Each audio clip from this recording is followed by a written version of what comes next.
all that is left to do is World S, which I've not touched at all, and all of the comets in the previous worlds.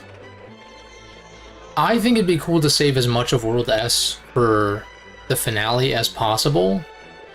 So I'm thinking, why don't we go back and do at least as many comets as I can, because of course some of these haven't spawned in yet.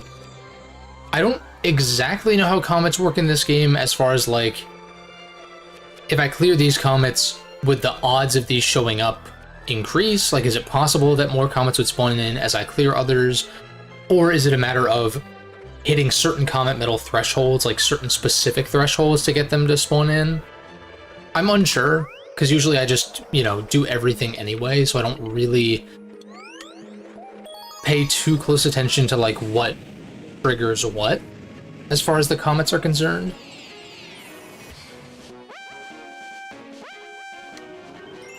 Like, you know, of course, in Galaxy 1, doing the final Bowser encounter is what spawns in all the purple coin comets.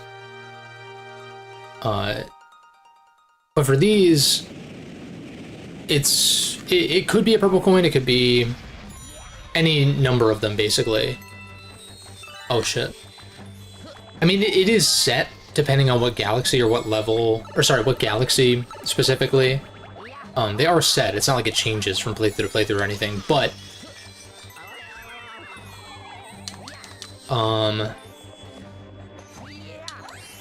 it's not like in Galaxy 1 where every single galaxy has a purple coin comet on top of some other kind of comet.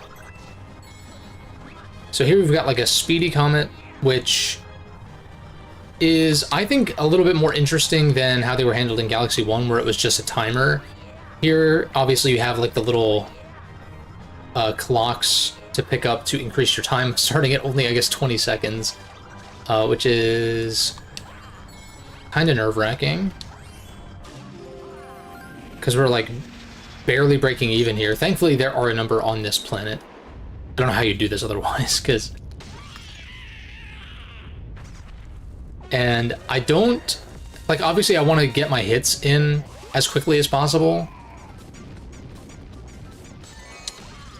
Alright. But I think going out of my way for... Going out of my way for the clocks is probably not a bad idea. Even grabbing one before the cutscene.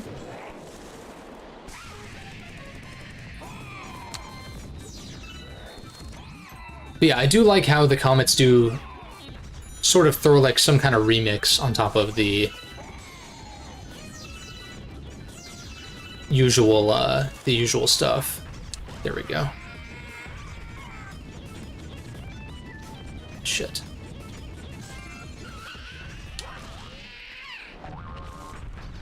Alright. And plenty of time to go grab the star, but we do have that one more timer if I found it necessary, if I needed it. Oh, the timer does stop. Okay. So it's not like in Galaxy 1 where the timer continues, even like up to the point where you grab the star, which can be pretty nerve-wracking.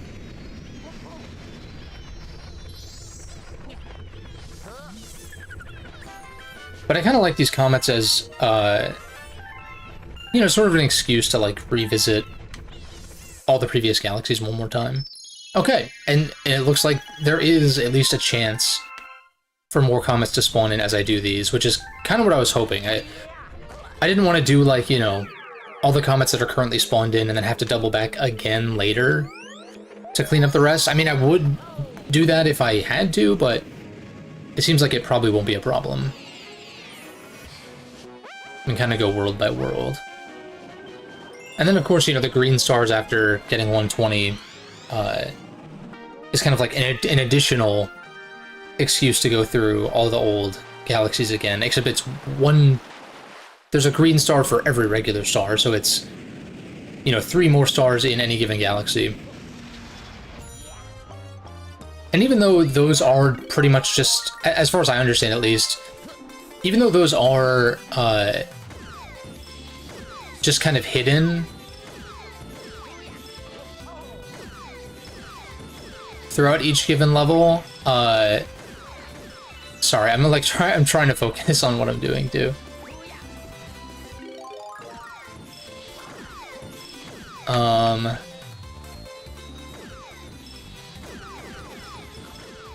I don't know. I think it could be interesting. I feel like no one ever talks about the green stars, understandably so. Like even I've kind of written them off in the past. Or not written them off, but like usually, you know, I do my 120 star run and I'm kind of content with that.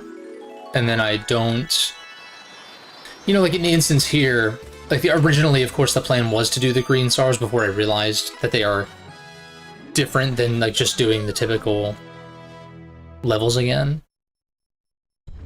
Because that's usually what I hear about the green stars is like, the conversation around them is usually like, you know, it's just doing the same stars again, but it's like, is it though?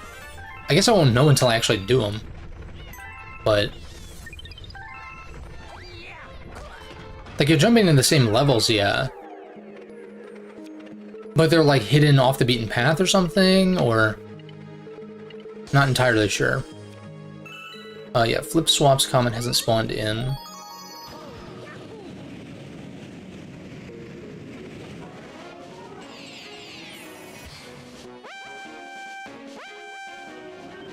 It's also nice. I've talked about the changes to Comets and why I like the way they're handled here better than Galaxy 1.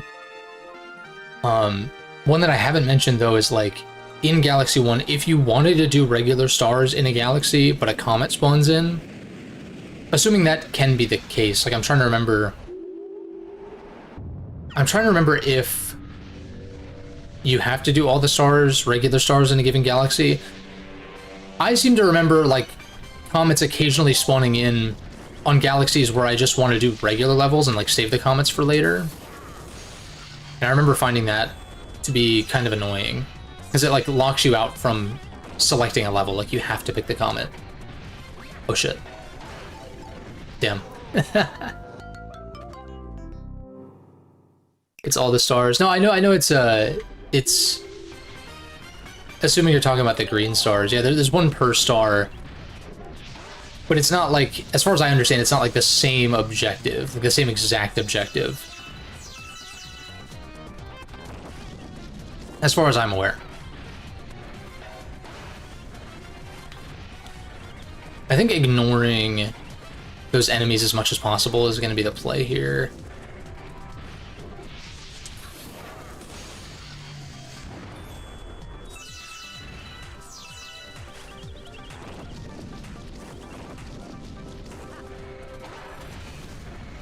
Because he'll stomp on him for me.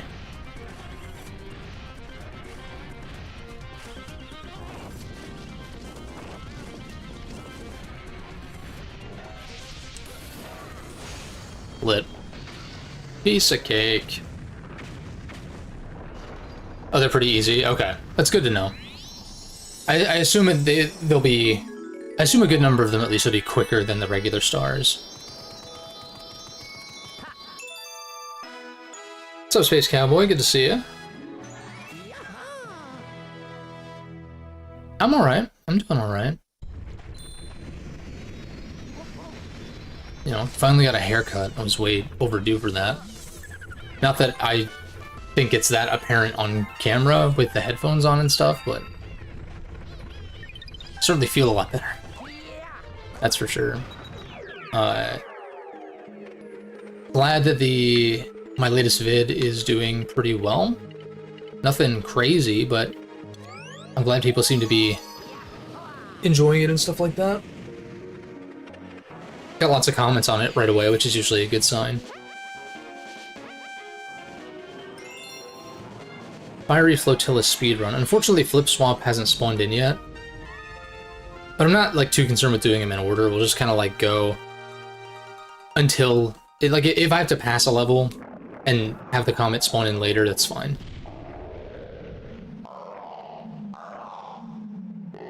Nice.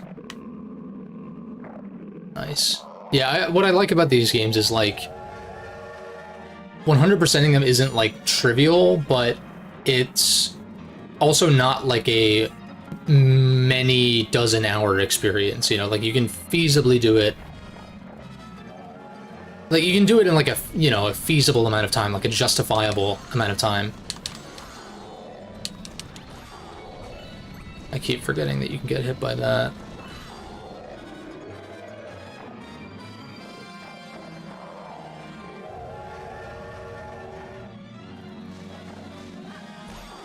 Okay, I thought so. I was like, thought you might be able to hit his orbs in midair if you, like, are close enough. I think the one I'm missing is, like, the very last one, maybe? No. Damn it. Damn, I really screwed that up.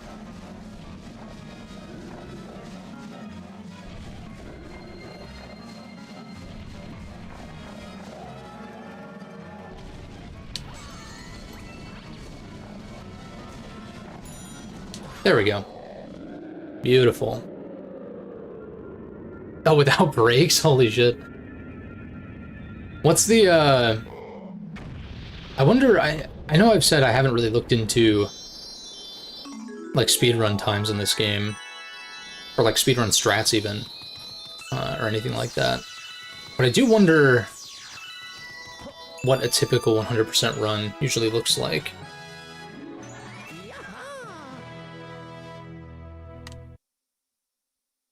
Get some levels in a Mega Man 11, nice. A better late than never.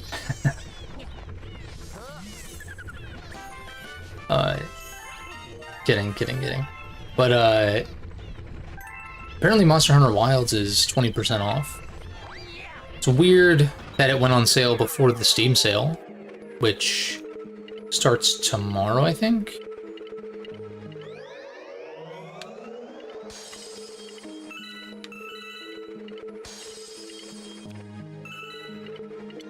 But I think for now I'm just gonna, like, wait on Wilds.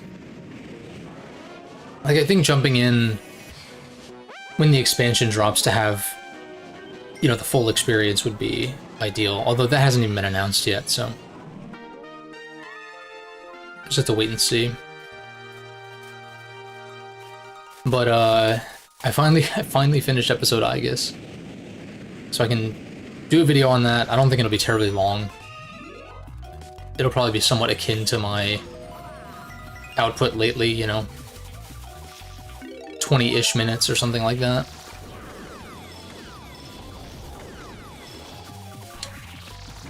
Oh, a little bit of some frame drops there. That's interesting.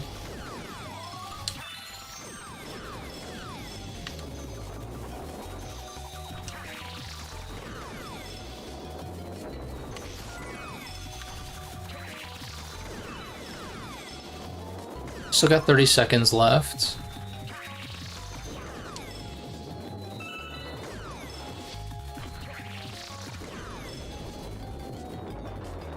It's just this last one, right? Oh, there's one more.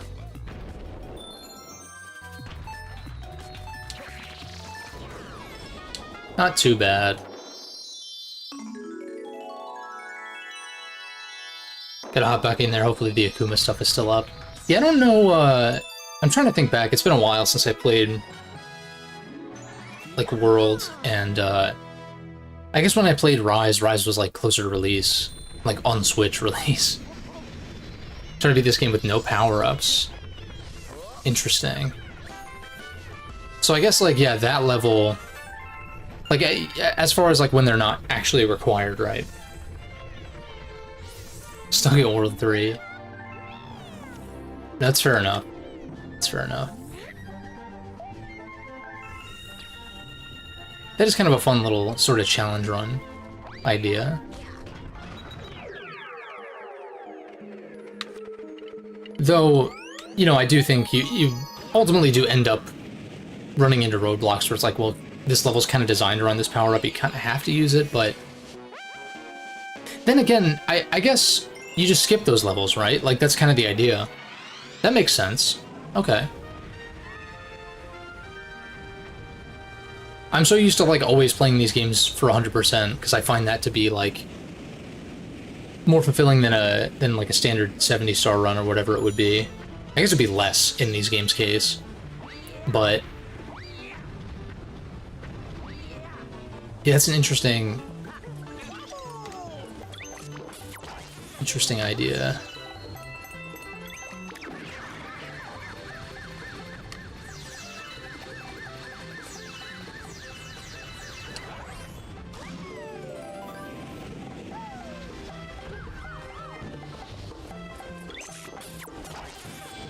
Can't really afford to dilly-dally here.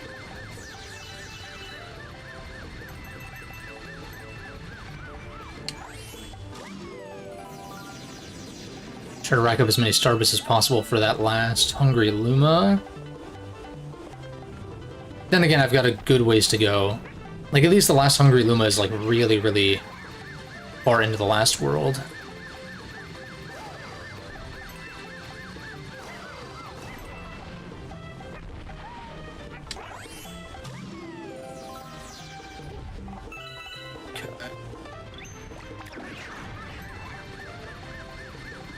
This is the very precarious part.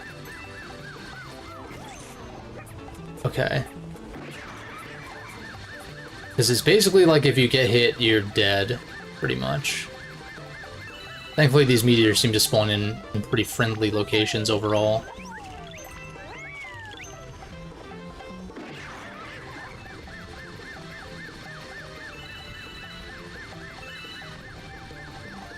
Nice. Oof. 300%ing Super Mario 3D All-Stars is a pain. No, Sunshine is a pain in the ass. Sunshine's a pain in the ass. Especially the fucking blue coins. I do not like. Like, I'm sure I'm pretty sure I've, like, beaten Sunshine before. Like, I'm pretty sure I beat it on 3D All-Stars, at least. But there's no way I'm going for 100% on that.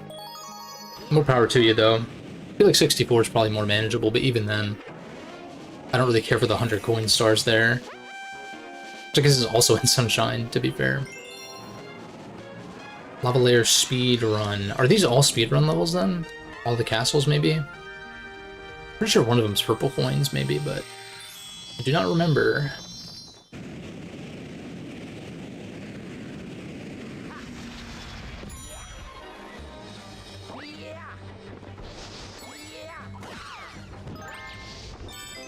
Okay, we got a pull star. What the hell? I don't know why it... Oh, whoops. I thought I was gonna go farther.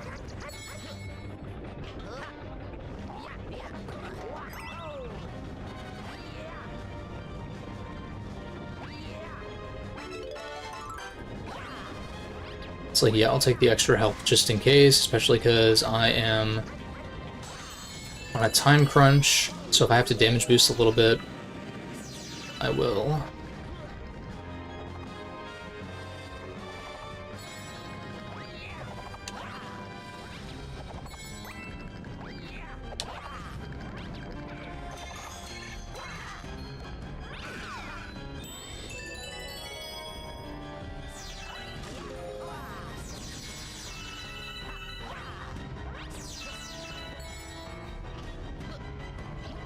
Oh shit. In fact, would it be better to just long jump from there, I feel like?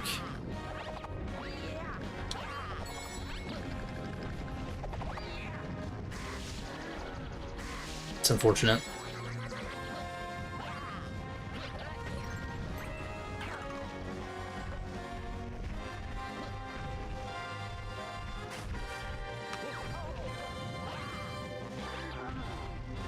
Okay.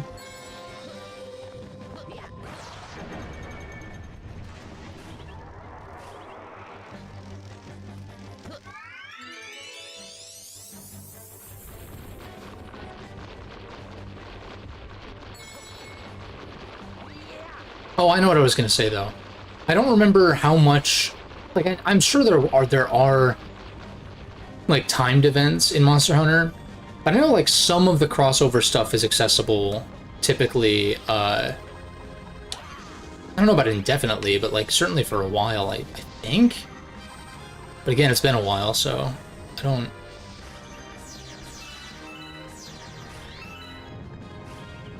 Not sure. Okay, so this doesn't include the boss, thankfully. That would be quite stressful. No, don't backflip. Luigi and your weird momentum.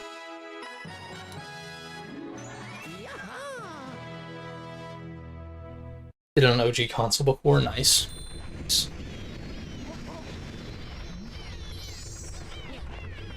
Didn't start Raito yet. So I literally like just finished episode I guess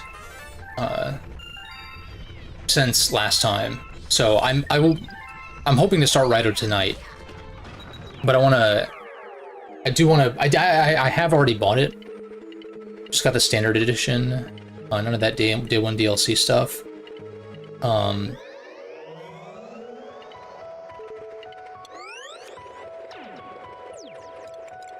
But yeah, I want to at least kind of prep, like kind of finalize my thoughts on episode I guess, get those on paper, and start Raito. I'm excited to play it, man. Like, I hope it does well.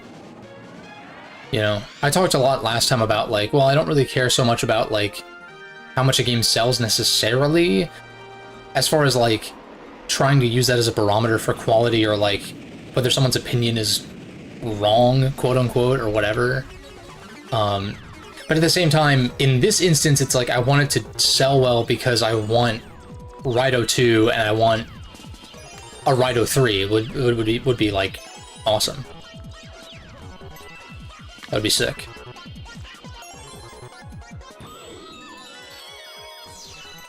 And even then, like, just you know, it's a pretty clear business strategy to me that it's like, okay, you know, we'll do Persona 3 Reload and, you know, kind of plan for this Persona 4 remake as a means to fund these lower budget projects kind of thing, you know, to justify making them sort of thing. Because I know that Raito Remaster is not going to be like a big seller in the same way that a new Persona game is, or a remake or whatever. But it'd be nice for it to sell enough to justify a sequel coming out kind of deal. Or like the sequel getting remastered in the same way. And other like more niche Atlas titles and stuff like that too.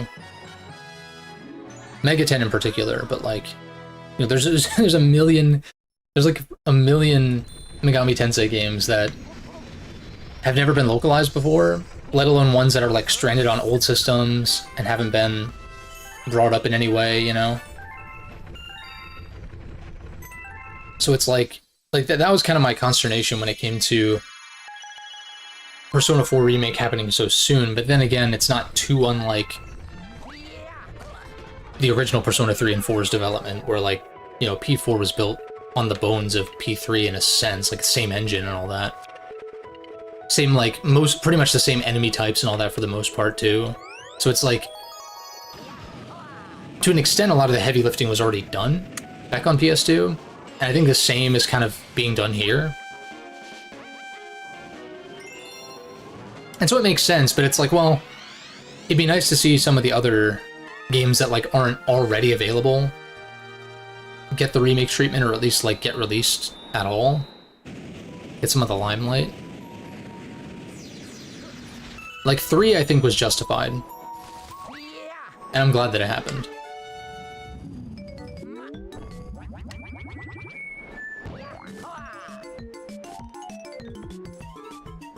But with 4, like, even though Golden... Like, you know, Golden's a Vita game from 2012, it's like, that doesn't seem like that old. And it's not even about the game being old, necessarily. It's just more like, kind of bringing them in line with each other sort of deal. Because, like, it's still based on a PS2 game, which, look, plenty of games from that gen hold up just fine. It's not really about that. It's more just like... But I also see the other side of the argument where it's like, okay, where does it end, right? Like, does Persona 5 get remade? And it's like, well, no, because these games are kind of being brought in line with how P5 looks and plays, which I thought people loved. which people did love, in fact, back in, 2017 when it came to the West, and 2020 when Royal came out, and then all of a sudden it's like, it's obviously different groups of people, but it's more just like, people being like, how cool would it be if P3 and 4 played and looked like P5, because that's like what people were praising P5 about, and then they do it with P3 and they're like, no, not like that. Or some people are. There are plenty of people who, including myself, but there are plenty of people who adore Reload and view it as the best version, even though there are some things that the other versions do that Reload doesn't. That's fine. What's up, Axel? Thank you for the kind words.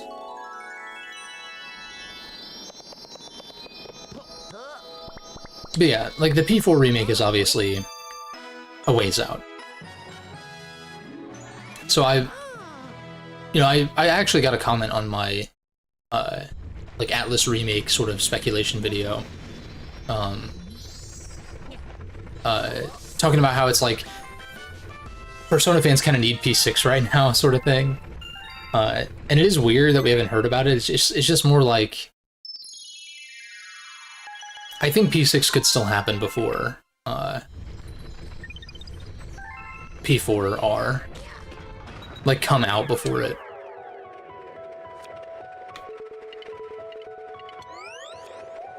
Because, I don't know, it's just strange to me that, like, P3R had such a short marketing cycle. Like, it was revealed and it was out, what, 8 months later or something like that?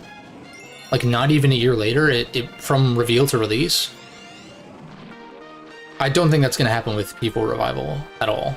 It looks way too early. It looks too, like... They would have shown more.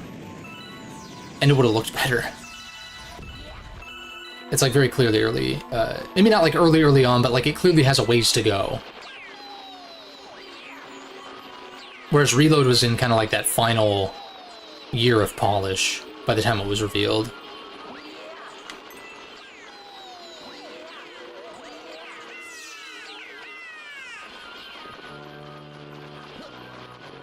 But yeah, I'm very curious with what's going on with P6.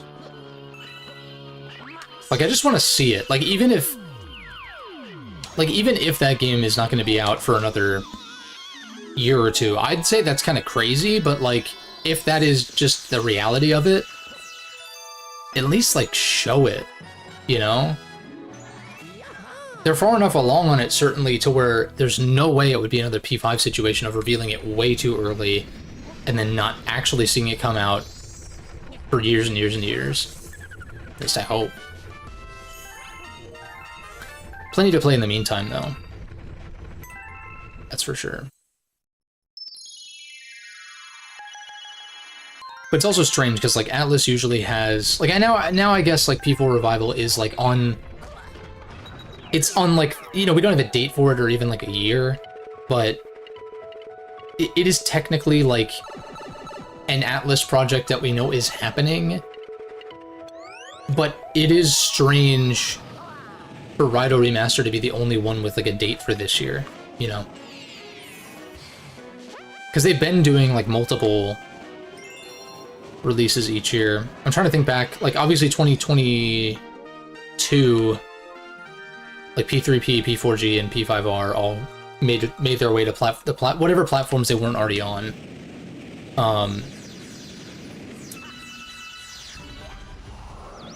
But like last year, it was like Persona 3 Reload, SMT5 Vengeance, and Metaphor. So it's like, it's a little odd that, like, I find it hard to believe that Raito is going to be the only, like, Atlas thing that comes out this year.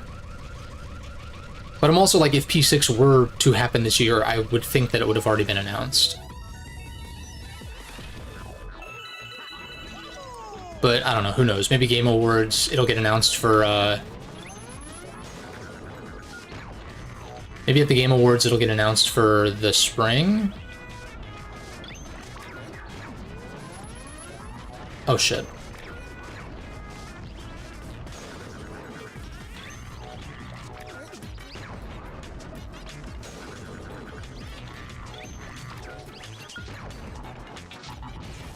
That's kind of annoying.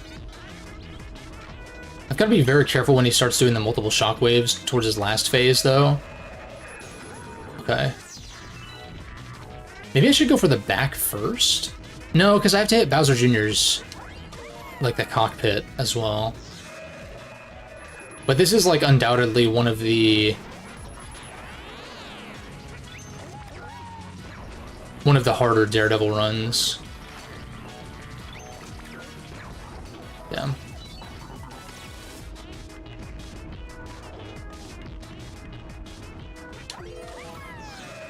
Or at least it's nerve-wracking, you know?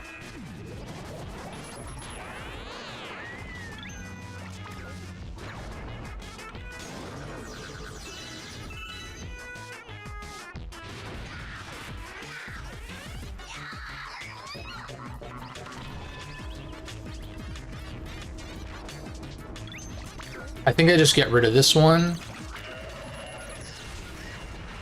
I'm so fucking ass. God damn it.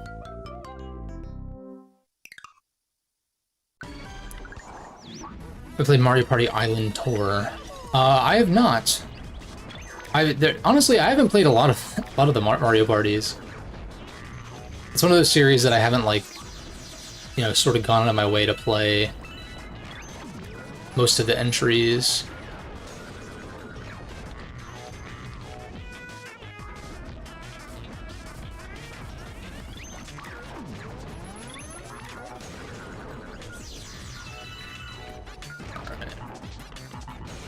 Okay, nice. I got the quick cycle on that.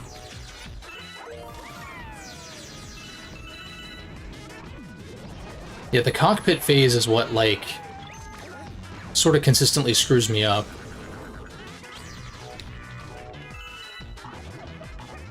Because you've got, like, the multi-shock waves and trying to hit Bowser Jr.'s cockpit, but maybe I would be better off...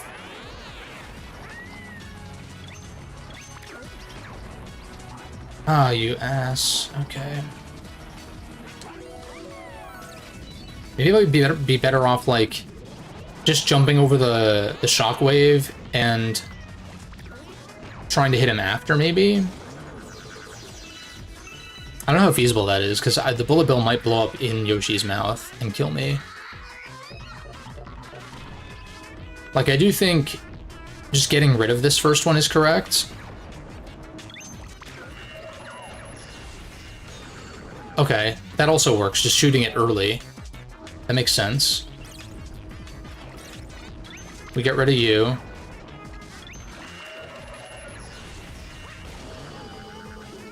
Okay, nice. That's the strat then. Shoot it before, and just jump over the first set of shockwaves. Cool. Always nerve-wracking, though.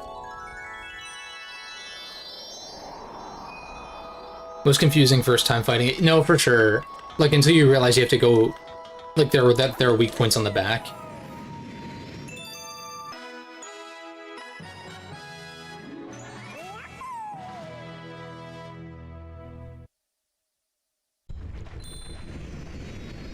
So they had to Train Your Dragon live action at the movies. Nice.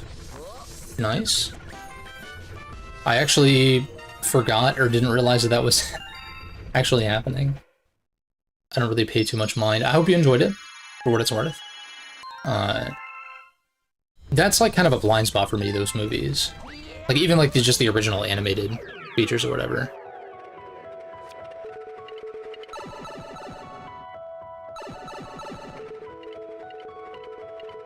Alright, so we got beat block. I think this is like a double... I think they just move they move twice as fast. Pretty sure. It might be called like double time something or other. Yeah, literally. Silver stars in double time. It's giving me flashbacks to some levels in 3D World with the beat blocks. Like I remember there's one level I think pretty late on where you're like sliding down.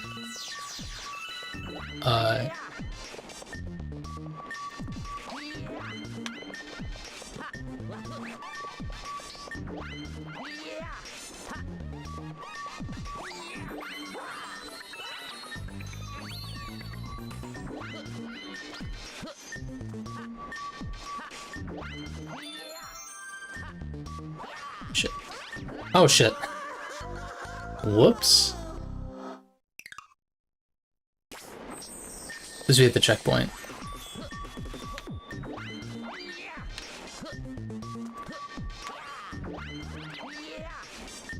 Oh my god. I need to stop being too fancy with it. That's the thing. So they animated first. Some characters were not the same, but it didn't matter. I'm glad you enjoyed it, man.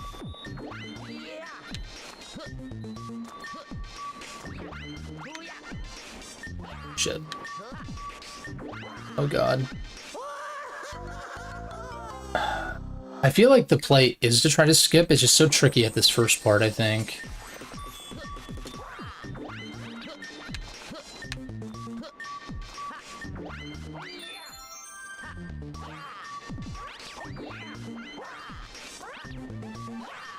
Because Luigi's momentum is ass.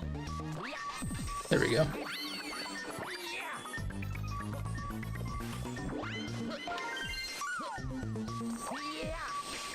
I got the quick long jump, which is big.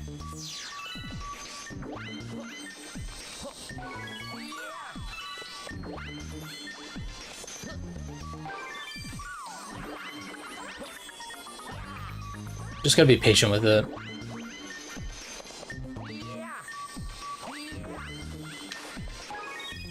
One more, it's up there, okay.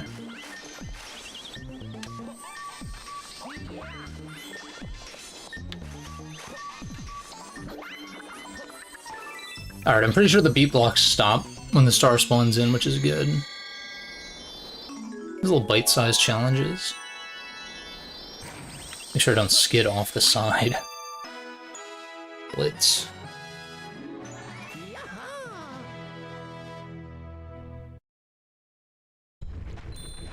It's so catchy.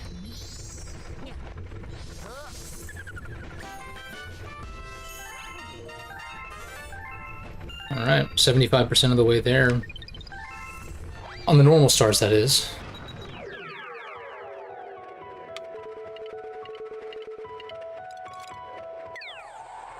So let's see.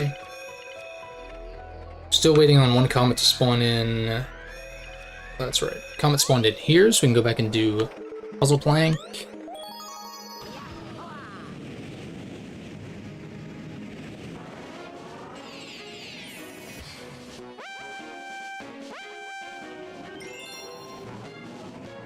I haven't totally made up my mind, but I feel like it might be a good idea to take a little break once I've done the 120 before doing the green stars. We'll see how I'm feeling, because, you know, still got 30 stars to go. If I feel like I'm, you know, itching to play more Galaxy 2, then we can just do that.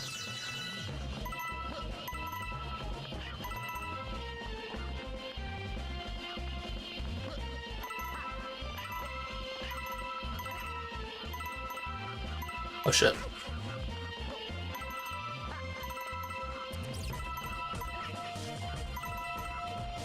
You need extra time to think. You can kind of just run in circles for the most part. It just gets chaotic because these guys don't stop spawning in. Oh god, I'm bad.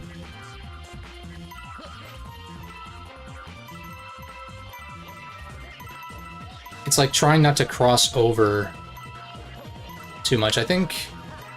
yeah, I think we're good. Also, this nets us a bunch of star bits when they all die, right? Yeah.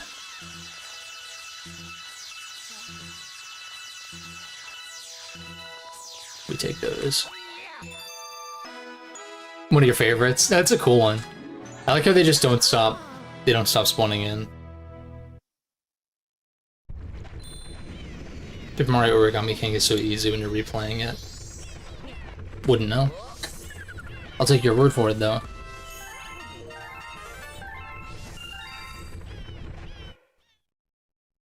And there's the last comment for World 1. Got the flip swap. I'm pretty sure this is Cosmic Clones as well. Probably. It's probably, I mean, I'd have to look at the stats, but like I would imagine that's probably the most common Comet type in this game.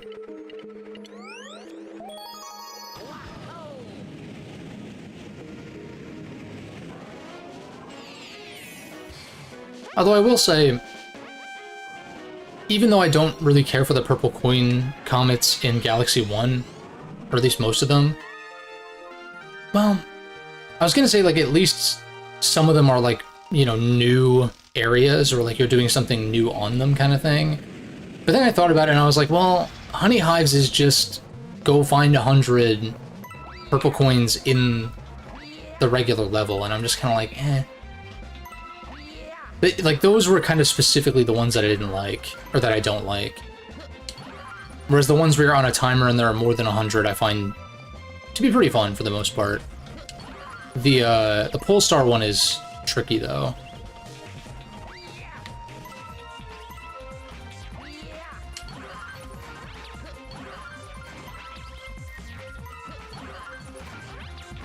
Also, I guess these flip when you just jump in 3D World, from what I'm recalling. Maybe even 3D Land as well.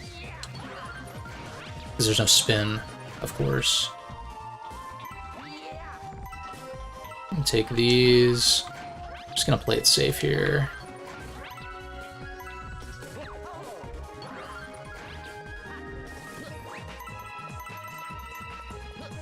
But yeah, there's a... words are hard. Okay. I'm really excited to start Rido, though. Really excited to play that. It's like, I do want to save the bulk of my thoughts on episode Aegis for, like, the video, but it was fun for a while, like I mentioned, to, like, you know, have a reason to jump back into P3R, because I think that game is awesome. But by the end, I was just like, I don't know.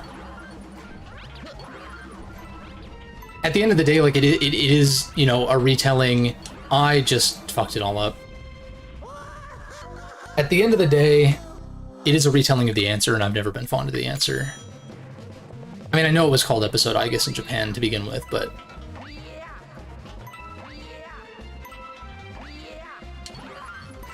that's all I'll say for now. I don't think... I really don't think that it's, like, a must-play component to P3.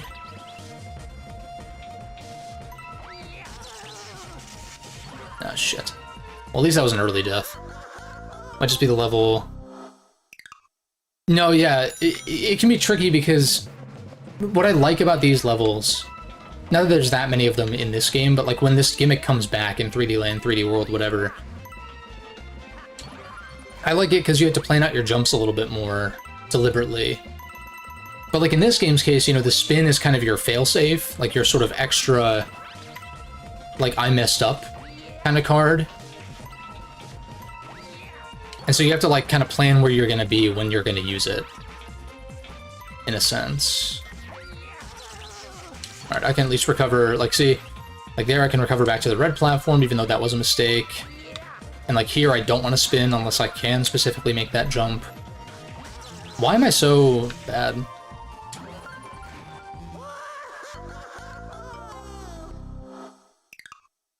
I was doing well the run before. No, I did have a good first attempt.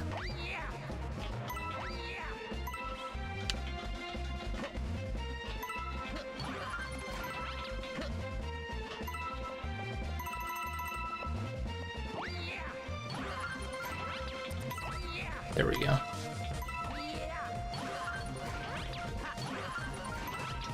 Grab that.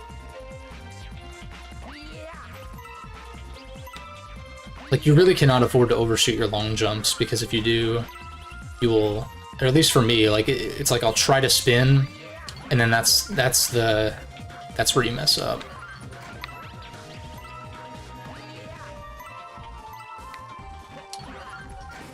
Let's play this one safe.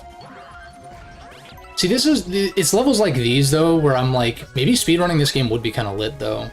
Like, I don't know if I want to do that necessarily, but Like, I very much understand the appeal of speedrunning 64 in Sunshine. That is, like, very apparent to me. As someone who isn't, like, the biggest fan of those games, Sunshine in particular. I don't really have much beef with 64, honestly, but yeah.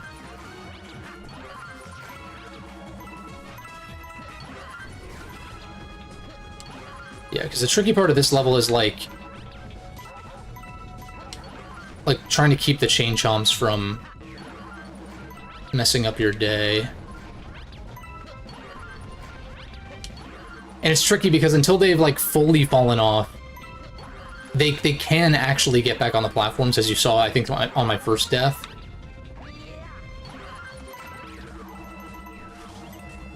I want to be careful because Luigi's momentum is, like, super fucked.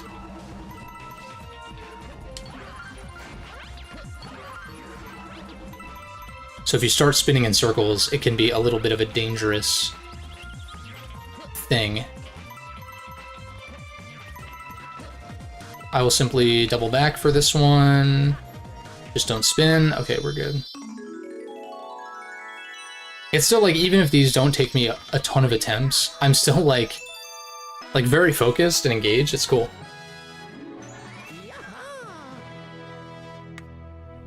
Mario Party 1, 2, 3 are more challenging than 4 and 5. I guess, like, what, as far as, like, the CPU difficulty is concerned, or... I know at least back in the day, like, the discourse was usually that the N64 Mario parties were the best. But now I admittedly don't know much about the GameCube ones. Even though I, you know, love the GameCube and everything. But I almost feel like maybe it's just, like, the generation who's, you know, vocal at the moment. Like, I feel like the sentiment around the GameCube Mario parties kind of turned around after a certain point, but I don't know that much about them.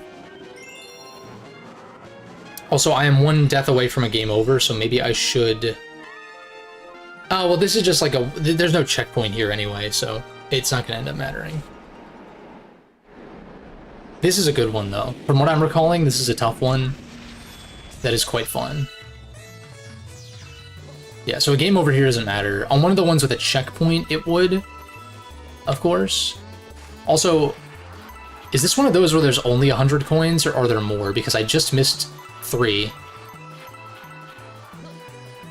I'm down to go through it. If it is exactly 100, that is evil. Oh, no, it's definitely not now. Because there's no way you make that. After seeing that tight turn that they would have wanted you to make, like, yeah, there's literally no way you could get every single one, unless I'm just not seeing a path to do that.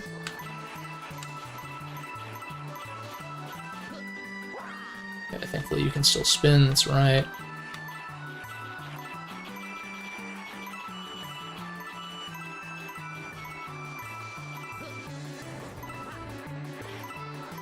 Yeah, I feel like the best purple coin levels are ones where it's not... Well, then again, that flip swap one was pretty damn good. But you were also on a timer, and, like, the level gimmick itself is interesting. It's not like... You know, there's literally segments of Shadow Generations that play just like that, where you're, like, in a tube. And, like, running around. It's very similar, it's funny. But, yeah, as opposed to Galaxy 1, where it's like, here's Honey Hive Galaxy, nothing on top of that, no cosmic clones, no timer, it's just like, here's Honey Hive, don't fall off, get all 100 coins. It's like, okay. I like Honey Hive as much as the next guy, but it's like, it's not like a particularly fun goal to go for. So the fact that there are, it's not just purple coins, it's like, that was kind of, the purple coin one in Flip Swap was like, this is a speed comment as well. Because there's a timer there. You know, it's like... It's just, like, inherently more interesting in that way. First 3 worlds done. Got quite a few comets here that haven't spawned in yet. We'll just kind of go in order, though. Super massive.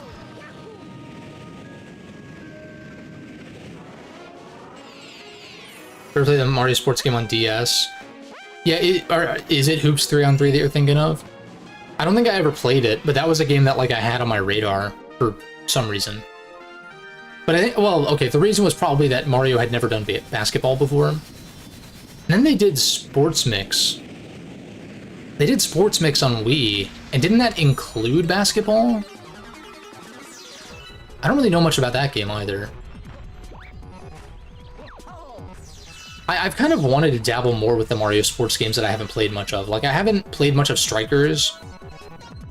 Like, I played some of Strikers Charged back on the Wii, because a friend of mine had it. But I never owned it myself, never played the GameCube version. Same with Sluggers, which I always forget that there's a Sluggers on GameCube and Wii as well. Like, my mind always jumps to the Wii one. I don't think for the longest time, I don't think I knew that there was a Mario baseball game on GameCube.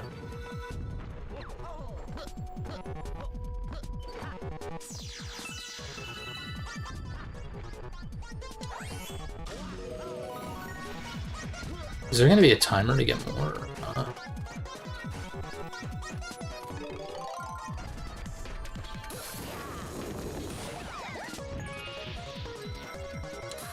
I just got enough panic. Could you just spam shake there and hit all of them with the way the trajectories lined up? I'd be interested to try that the next time I come back here.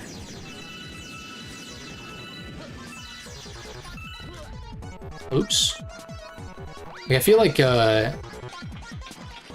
every subsequent time that I play these games, I'm like wanting to experiment a little bit more with my strats, so that I'm not playing through the levels exactly the same, but then that does result in some unnecessary deaths for sure.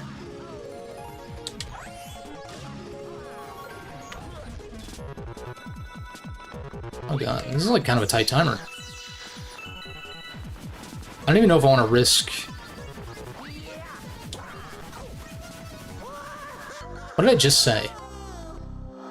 See, I went for it, and I was like, okay, I can definitely make this jump. But then I hit the damn wiggler. That damn wiggler, dude. Damn. Is there a way to fast cycle that? Like, maybe if I long jump immediately at the start of the level? Because, yeah, then I missed the cycle here, too. Which is a little annoying. You can at least run around the... Running around the perimeter of those pipes is always nerve-wracking. I'm gonna try what I said, though, with the Koopas. Koopas.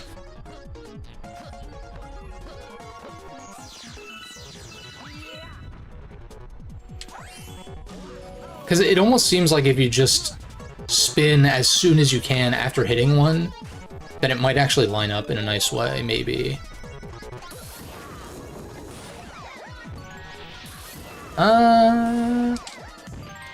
Okay, maybe if I gave myself more of a lead on the first one, I think it could have been done. Also, I don't care if this is faster or not.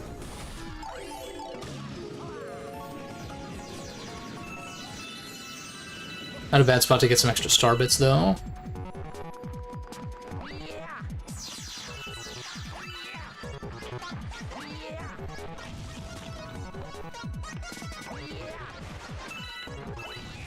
But yeah, the thing with the Mario sports games, though, is like, I feel like playing them without other people would maybe feel a little hollow.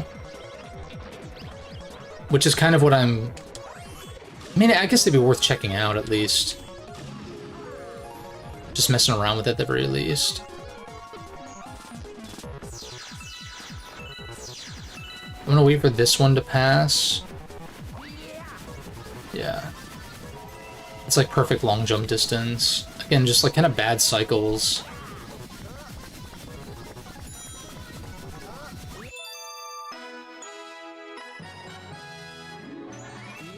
Oh yeah, they're Final Fantasy characters in Hoops 3-on-3. Was it like co-developed by Square or something weird? I mean, like Fortune Street was kind of a similar thing, right?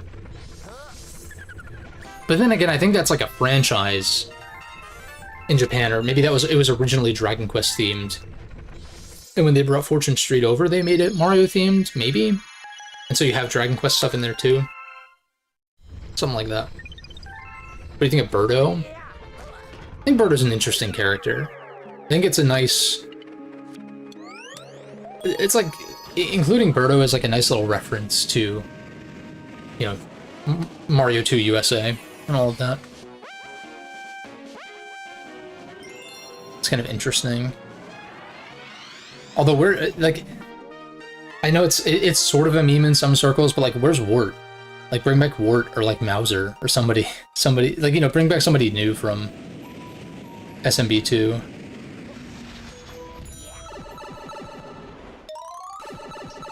Interesting the checkpoint is still out there. This one I am pretty sure is all 100 coins. Like, I'm pretty sure it's exactly 100, which is what makes it difficult. What can make it difficult?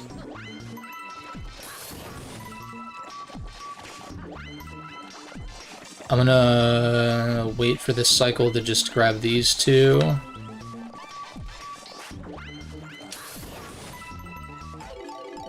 That's actually fine. Gotta bless up for those iframes.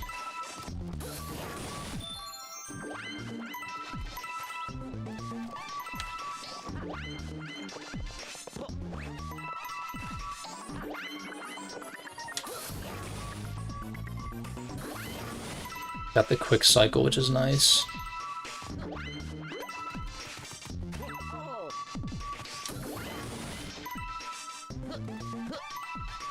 Yeah, so this is a dead end, so I should just get these. How on earth? Okay, that's so interesting. That's such an interesting jump to like require of the player.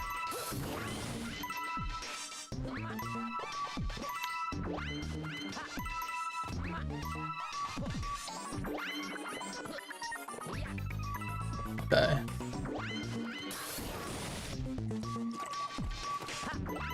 Ooh.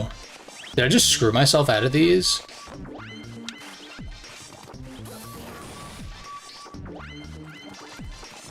I might have to go around. Oh, wait a second. No, if I might be screwed a little bit. If I, like, jump, maybe. Oh, and then ah, fuck.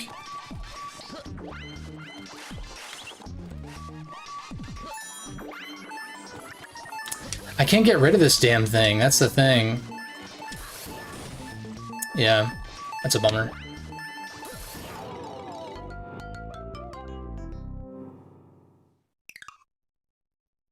Who's the other at Moogle, Cactuar, and a Sorcerer?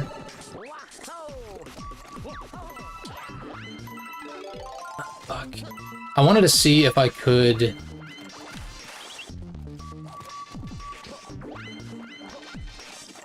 God damn it, dude. I wanted to see if I could get those before I grab the drill, because then that kind of really limits your ability to, like, do anything. But not like that, though. Can you hurry up? Fucking... God damn it. Like, what? Nothing annoys me more than, like, a knockdown animation taking forever. I know it's like a punishment for getting hit and stuff like that, I get it. But like, it is something that pissed me off, or it pisses me off about like older like action kind of titles in particular. Like when I was playing Onimusha 2, before I had like, you know, figured it out more. It's like, like whenever you get hit and knocked down, it's like, get the fuck up. It's so annoying. It's like, why does it take you 30 years to like stand up after getting hit, man?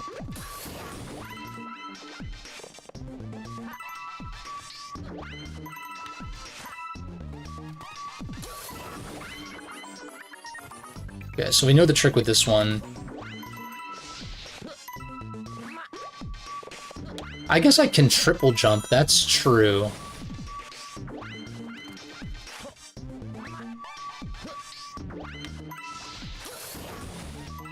Oh, that's actually kind of fine because we can... Oh, no, it's not. Wait, wait, backflip. I forgot you could do that with the drill even. Okay. Now that I realize that you can backflip with the drill, I might actually be fine. Yeah, we're chilling.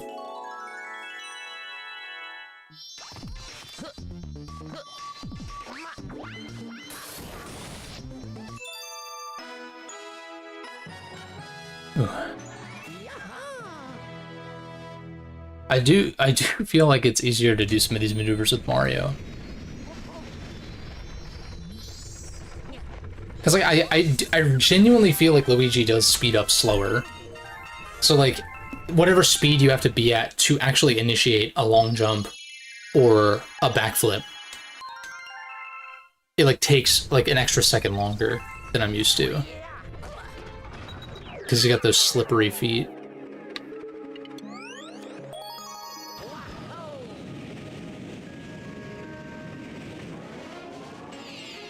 Bum, bum. Bum, bum, bum, bum, bum, bum. Oh yeah, Gustavo, did you end up grabbing that Rido remaster? I know you were like interested in it to some degree. Also curious if you have any updates on your Nocturne playthrough, or if you're kind of tapped out.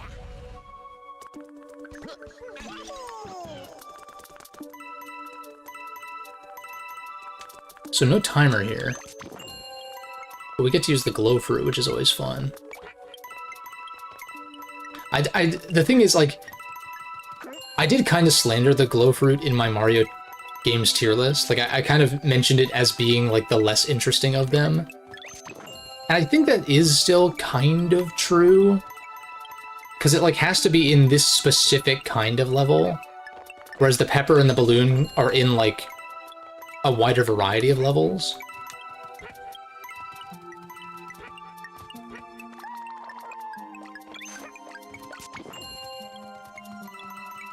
But when the glow fruit is used, I think it is cool. And it's a much better implementation of, like, the matter splatter type galaxies that were in Galaxy 1.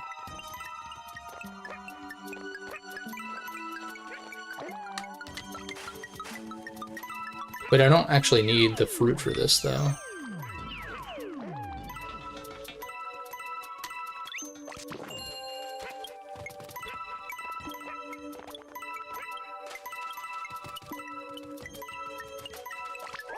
Yeah, I think there's another fruit up here, so we can just grab that.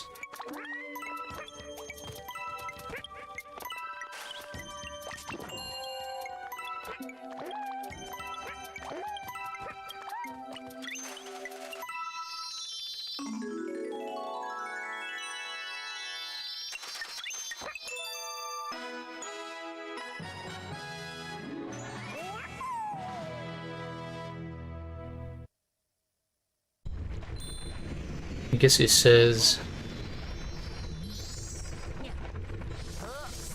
they only appear in one game. Because my mind instantly jumped to Wario or Waluigi, but those guys are obviously in multiple games. What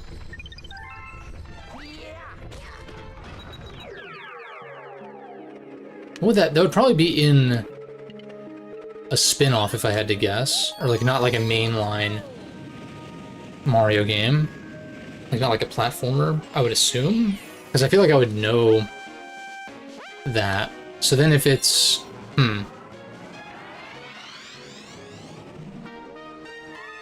only appear in one game.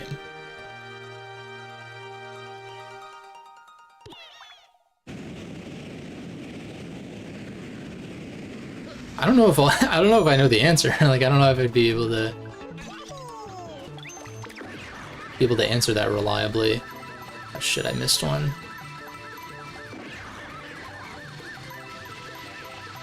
I'm just gonna go for it in the off chance that there are more than 100, but I feel like... Oh, there's gotta be, because there's no way you're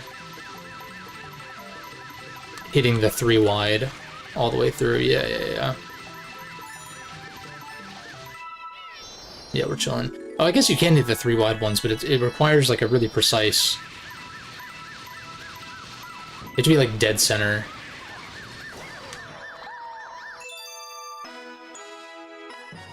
Yeah, I give up. I genuinely don't know who would have said that in a Mario game. That only appeared in one Mario game. Because I'm struggling to think of like a Mario character that only shows up in one game. The rubber band from Origami King. Okay, fair enough. Fair enough. Rubber Band, my favorite Mario character.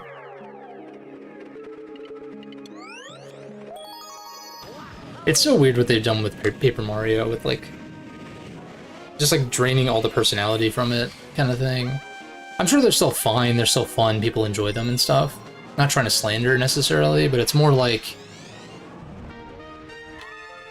You know, that tidbit that always comes up when Paper Mario gets brought up, where it's like, oh, Nintendo wanted it to be... They didn't want, like, you know, unique characters brought in and stuff like that, so they're kind of doing the best they can over at Intelligent Systems, but... Oh, this is Cosmic Clones, isn't it? Yeah.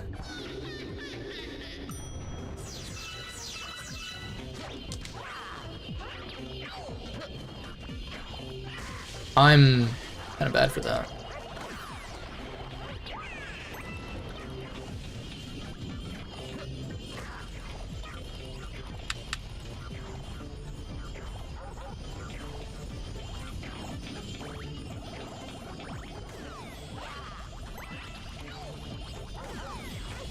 Shit.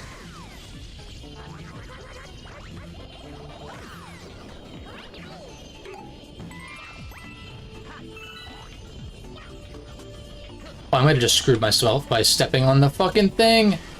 Okay. I'm resetting. I need to, like, specifically not step on the switch before I'm ready to hit it. Because that is where I'm gonna screw up. I think going around this way will make it easier to avoid them.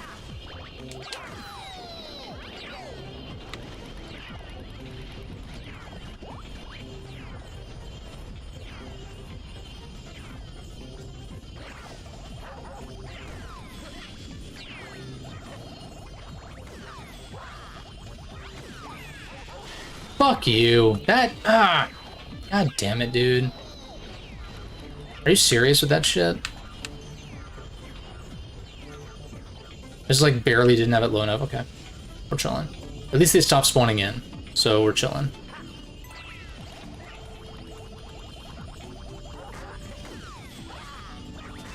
Fuck.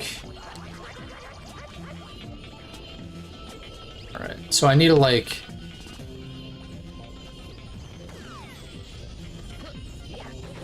I'm fucking dog shit. Planning on finish P5R and SMT3 after you 100% Kirby. Nice, so you're enjoying Forgotten Land enough to 100% it. Sick.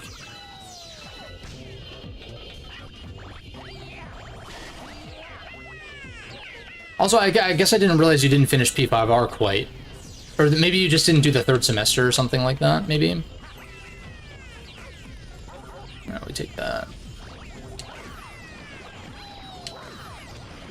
But I know as far as Nocturne, like, since your last update, I'm pretty sure you're pretty far along. If you've already done diet building, I think you said you already did the diet building, maybe?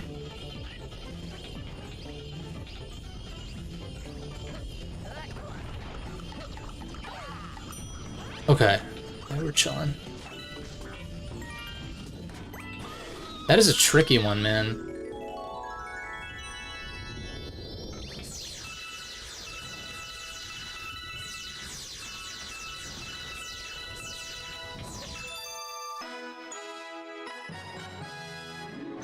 Go into your PlayStation arc. I'm playing Last of Us Remastered on the side. Nice. Nice. Is that, I forget what systems you play on besides Switch. Is that, like, on Switch? No, you didn't get a Switch 2, right? Or did you end up getting a PS5 or something? Or PS4? I don't know. I don't know that I've ever inquired.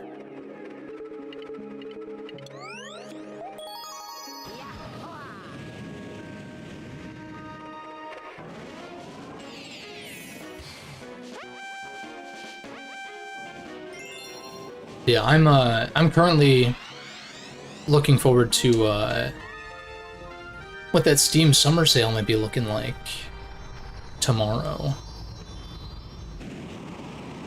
Not that I necessarily need to get anything, but like if there are some seriously good deals, then I will bite, as it were.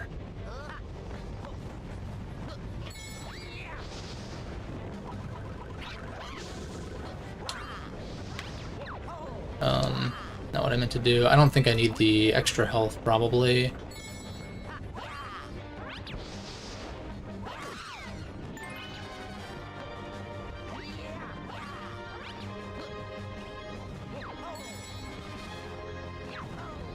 Okay, can we long jump? Thank you. Pretty sure this is a coin. Yeah. Kind of a waste of time, though, but it's fine. Go up.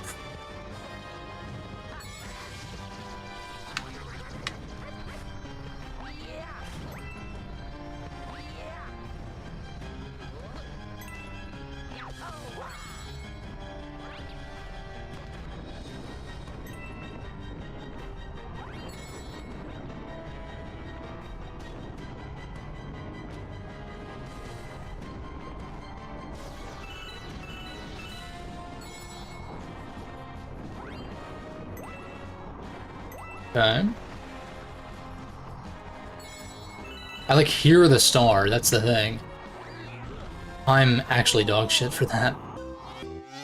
I panicked and forgot what I was doing. I wanted to try to do the backflip trick like I did earlier, but oh well. First game over. But also, like, I didn't get the... Like, Princess Peach's letter didn't spawn in when I opened the game up, though. Just weird. Not that it matters, because it wasn't like I was at a checkpoint or anything, but... Still, though.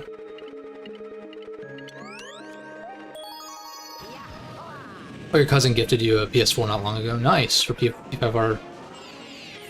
P5R and SMT... Third semester and endgame, nice. So you're probably, like... I guess, like, on the final dungeon of Nocturne, probably. Which is, like, a really long final dungeon, mind you. That's, like, you know... It doesn't say a ton. But I hope you like teleport mazes.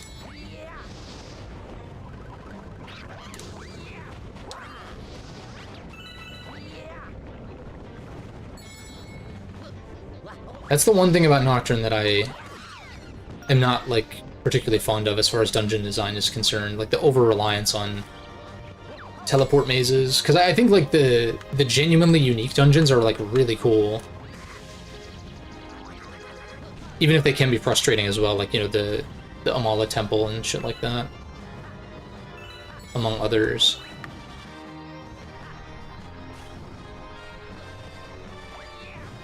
Just barely made it.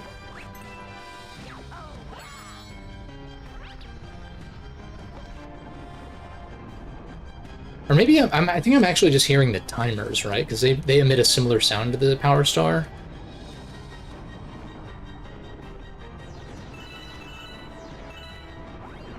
So I don't want to overdo it on the spinning because he does lose oxygen, but I probably could afford to do that a little more. Thank Christ. That is harder to it's harder to do than you would think because you're like sideways. Freaking out a little bit. So yeah, the Sonic the Hedgehog segment. Oh shit. Oop. Alright, I have to go this way. I'm really bad for that.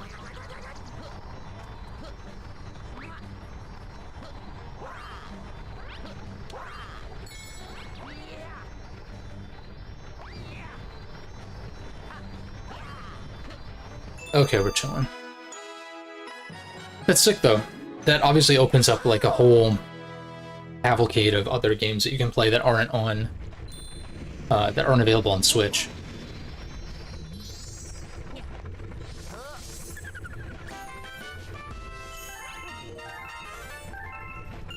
Especially because, you know, with this gen, sort of infamously, there are not that many, like, current gen exclusives. Like, most of them have a previous gen version.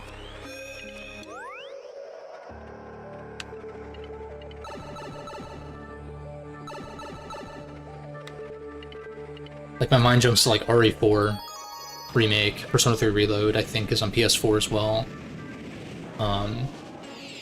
Among others.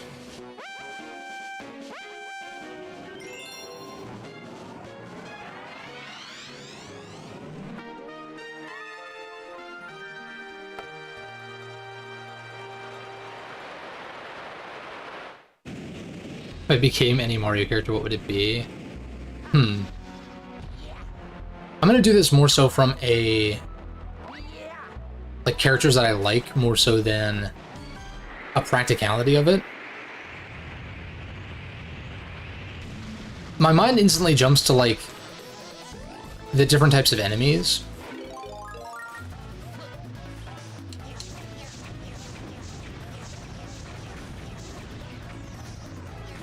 Primarily my favorites being... Okay. So my theory on this boss fight is probably not exactly true. You have to time it. I feel like I really like my favorite Mario enemies are like Boo. I do like Shy Guys, but I think Boo is probably #1 for me.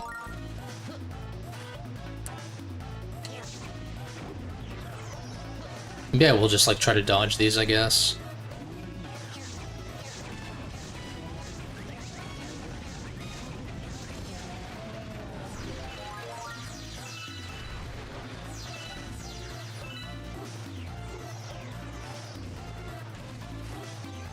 I'm trying to think. I've definitely talked about this kind of thing before. Damn it. And I'm sure there are some enemy types that I'm forgetting off the top of my head. Dry Bones is pretty fun, but I don't know. I think the way that boos are designed, I think is really fun. Like I really like that enemy type a lot.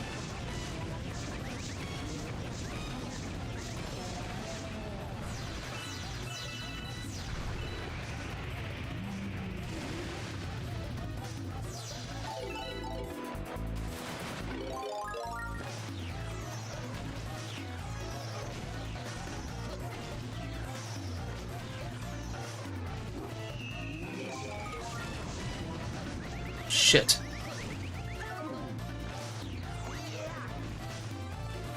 I'm pretty sure it's instant death if you fall in the center there, so I want to be really careful here. So he always throws the bombs before he... Can you, like, hurry the fuck up, my guy? Oh my god.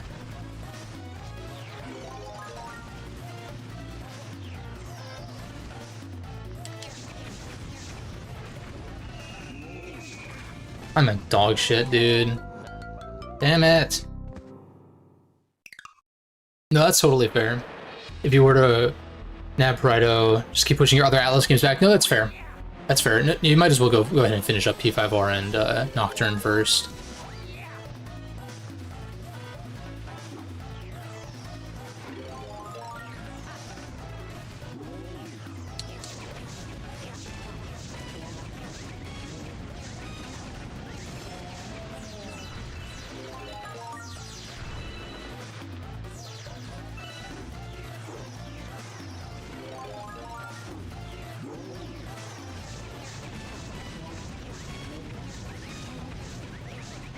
Ah! Okay, I lucked the fuck out there on the Ricochet. Now I found out that it's not instant kill, but obviously if I, you know, actually hit the boss, it'll kill me, of course.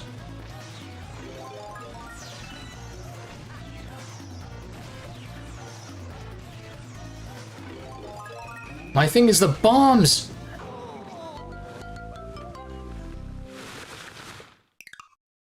Should I try to hit them in midair? Like, I'm not really sure what the strat is.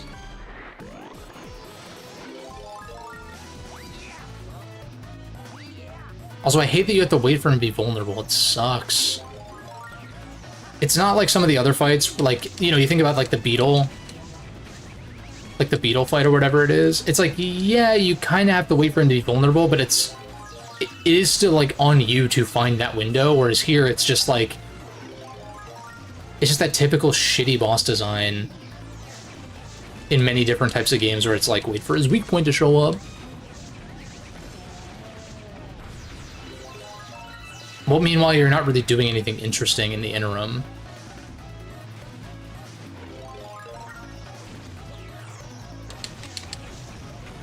Shit, that was way too close.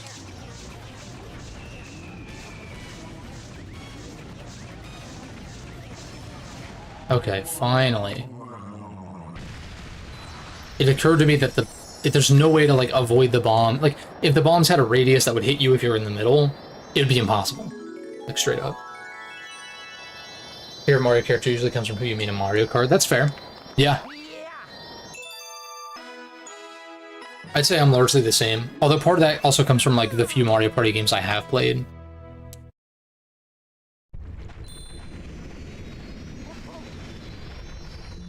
Yeah, I'd have to look at, like, the different enemy types and stuff like that to remind myself. I'm sure there's something I'm forgetting. But, like, Boo, Shy Guy, and, like, I guess Dry Bones are probably my favorites. But then again, I guess, like, part of the reason I don't say, like, Goomba or Koopa Troopa is because, like, they're so common, I guess.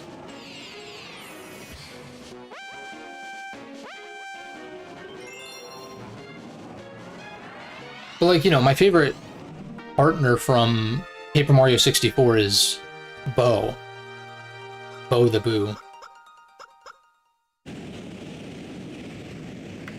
And part of it is because she is a Boo, but also just, like, the way she's introduced and stuff like that, I think is fun. The fact that she, like, slaps enemies with their standard attack, I think is funny.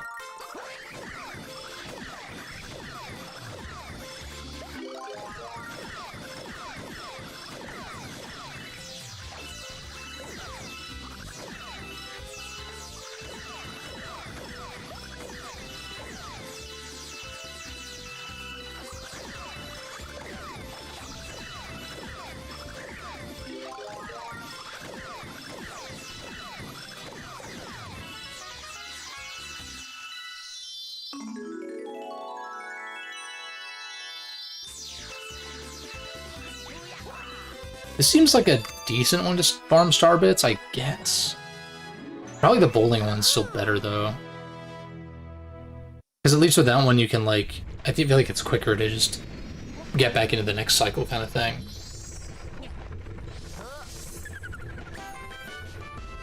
But then again, like, I do like the Koopa Troopas in Mario Kart. Like, Paratroopa, I think, specifically, is neat.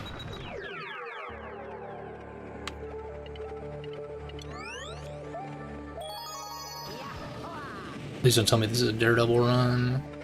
I feel like it is, though. Yeah, okay.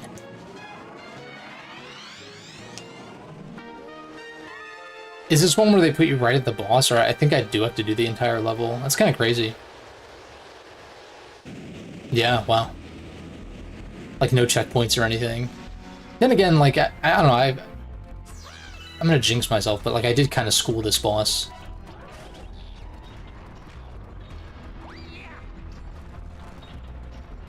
It's a matter of, like, if I can actually get to the boss, that is. You know, keep the bullet bill aimed high.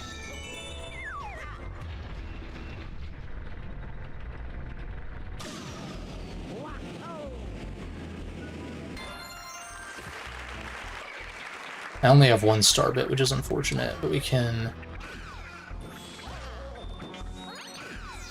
deal with these guys quickly.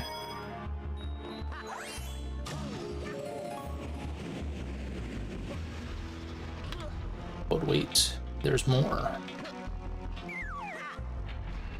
Cannon. Oh, wait a second. This is new. No, no, dude.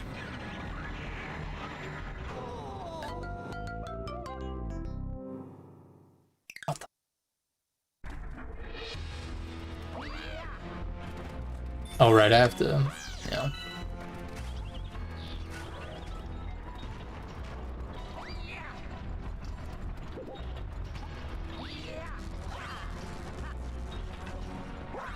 I suppose I should have, like, watched for the pattern of that platform for a while, but...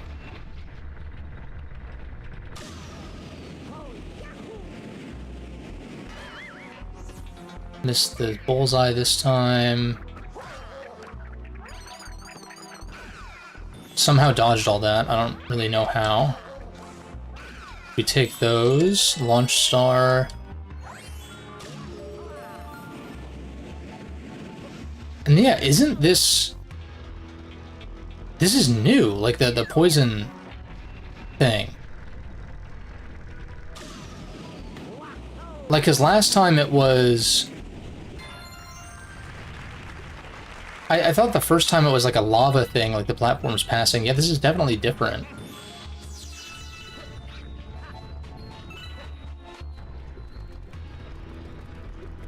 Oh.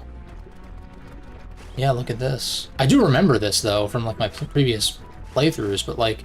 Oh, we get a checkpoint at least, thankfully.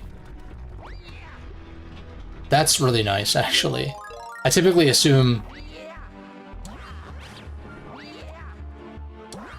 Usually with Daredevil runs, it's like the exact same level, but no checkpoints. Like, usually, I think. But because they changed stuff, I guess for the sake of giving a checkpoint, which is nice.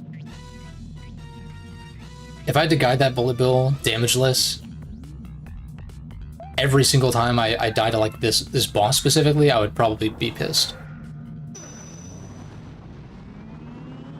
That's one of those things where I'm like, don't make me do the easy thing again, just to get to the part where I'm actually struggling.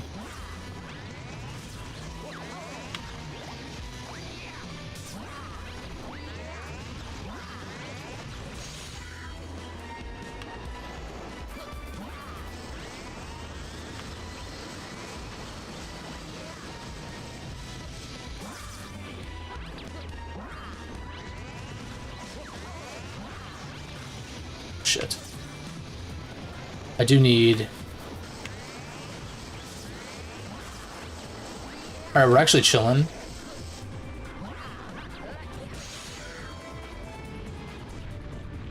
God, the Cloud Flower is like... It is so cool. I know it's a relatively simple concept, but like, I love this power-up, dude. Oh shit. I almost got hit by the fire bar, too.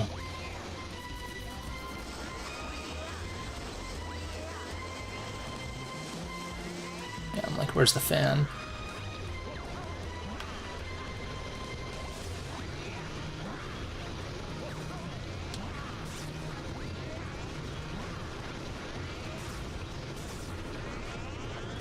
Nice. Mega Man 11's kicking your ass. What level are you stuck on? It's tough. Like, Mega Man 11 is tough at first, for sure. And actually, there are some segments of certain levels that piss me off even on replaying it. Like, Impact Man, you have the section where you're riding the elevator, or not the elevator, but like, you're riding the platform and it's going like, kind of in a zigzag, and you have the pickaxe guys throwing at you from afar. And it's less so the damage that's a problem, but it's more like them knocking you off. Oh, and I think there are also those traffic cones that like fire missiles at you and shit, too.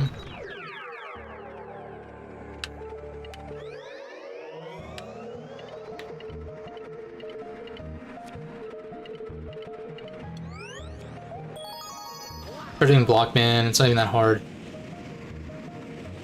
The falling wall segment. Is that the one where, like, when it drops like those, like, sort of mazes or whatever? I think if you speed gear during those, I think you can just skip them. Or if you go get Blast Man's weapon first, you can destroy them. What are we doing? Oh, destroying these guys, okay. Careful I don't fly off.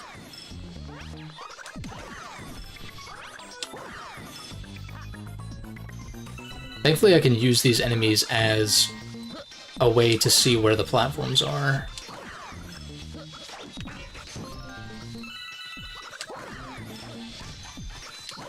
Also, isn't it a little strange these guys are a little... They're a little similar to Octoroks, wouldn't you say?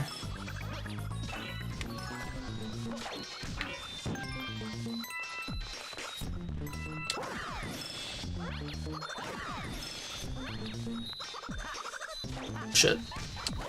I'm most concerned about the knockback here. But yeah, that one segment of Impact Man's level is tricky. I know there is like an upgrade you can buy that reduces or eliminates knockback from enemy attacks. That's one option. Speed Gear can also help. Blockman's weapon also helps because it spawns like blocks sort of in the distance. We're chilling. See how much Luigi just slid there? It's stupid.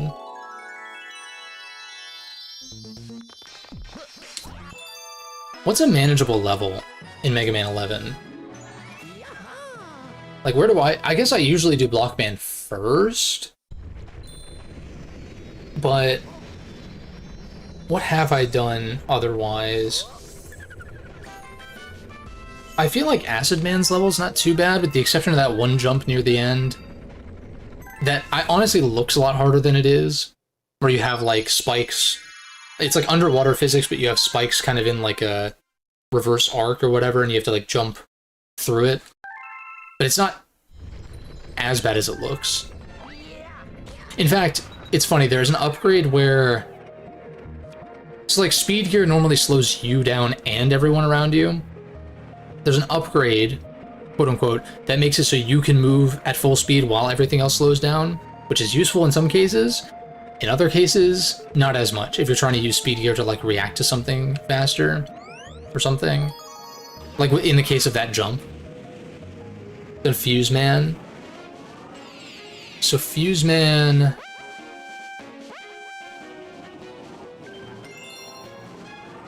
I'm trying to think about the boss order. Fuse Man beats... I think he beats, is it Chill? No, Chill Man is, Mega Man 10, I think.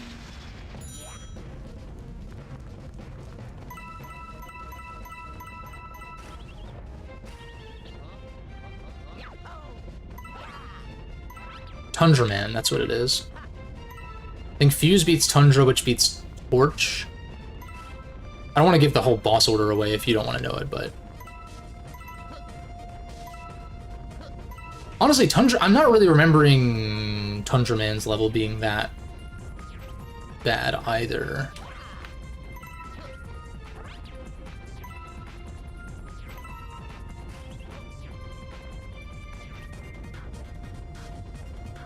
Bounce Man's isn't terribly difficult either, but... Well, honestly, that boss might actually be pretty manageable, even without Impact Man's weapon. Because Impact Man definitely has one of the harder levels.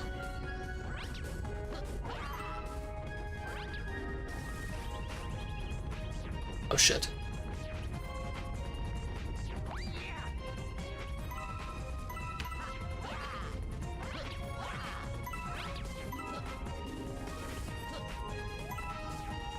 Does he give me a checkpoint? Yeah, I got 37. Got milk.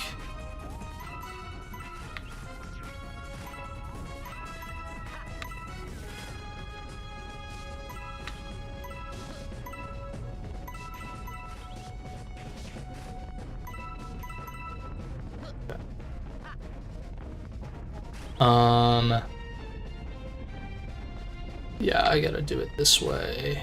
Grab this one. Then fall down here, get these. Then I think I should be able to just cross. Oh shit. Okay, we can... I still have plenty of time. That worked out nicely, good cycle.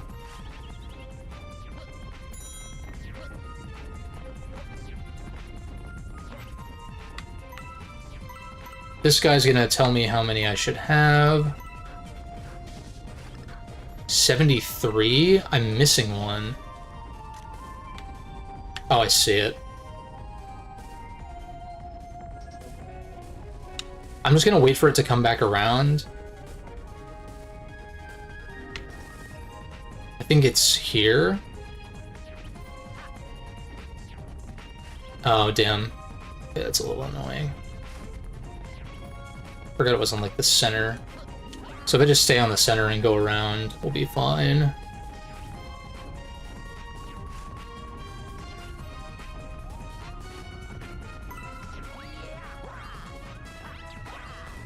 Alright, we're chilling.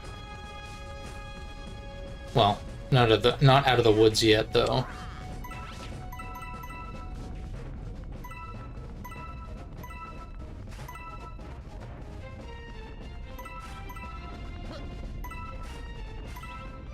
Okay.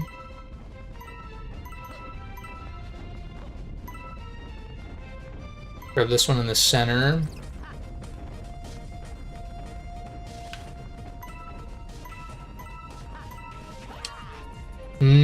Okay. I thought that was death, and that scared me.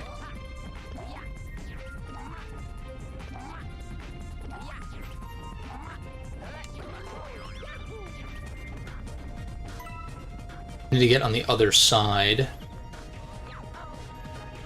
Oh shit. Oh shit. Damn it. I'm kind of ass. I think I should be okay. I hope.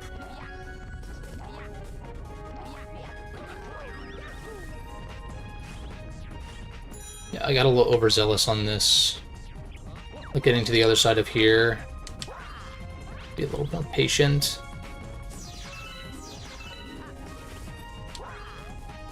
Alright, last 3, and I have a failsafe even if I fall. Because I have this little platform here. I do have to be kind of careful on my way up, but at least I'm not on a timer anymore. I basically just got to do this maneuver again. Oh shit. No, you don't. Depth? What is depth perception? What is depth perception? But yeah, like... just need to not suck. No, that's fair. That's fair. There are, like... I could probably think of at least one tricky spot in each Mega Man 11 level.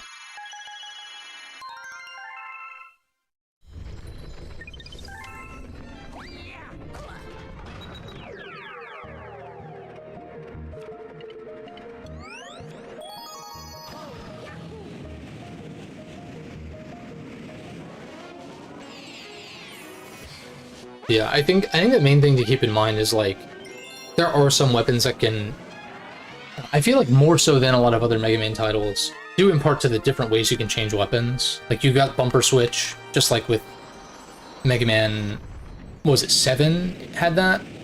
I know 10 had it as well. Actually, did Mega Man 7 have that? I know Mega Man X did.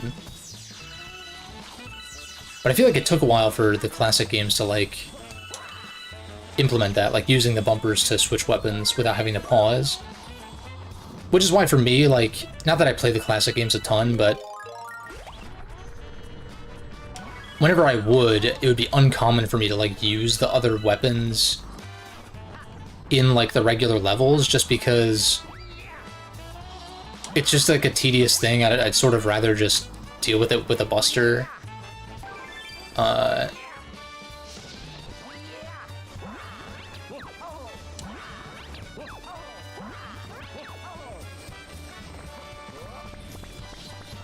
Or, like, damage boost through or something.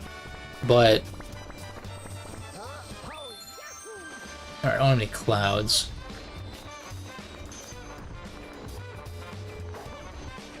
But yeah, you also have, like, obviously the right stick switch. But... that at least caused me to, like, experiment more with the weapons in the levels. And that's how I found out that, like I was saying, Blockman's, or those block mazes in Blockman stage can be destroyed with Blastman's weapon, and, like, even being able to, like, ignite the explosive barrels in Blastman stage early and stuff like that. There's there's not a ton, but like there is a good amount of like environmental interaction with the weapons. Oh right, I have to be Cloud Luigi, shit. And I'm just missing the one that's at the very top, right? So I really kind of screwed up there. I think I'm dead.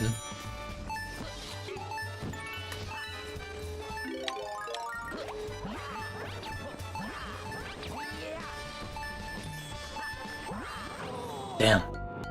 Yeah. Give that another try.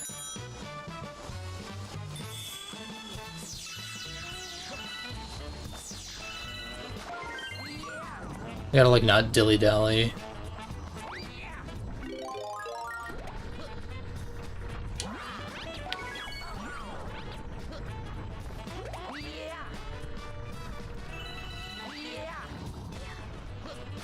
Also, yeah, I think I'm gonna go for this one. Not that I need the extra cloud, but we'll go ahead and take it.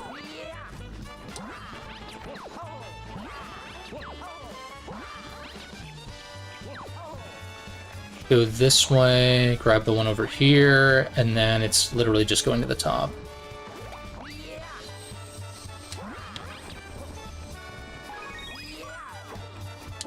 So I'm gonna grab this. Shit. Oof.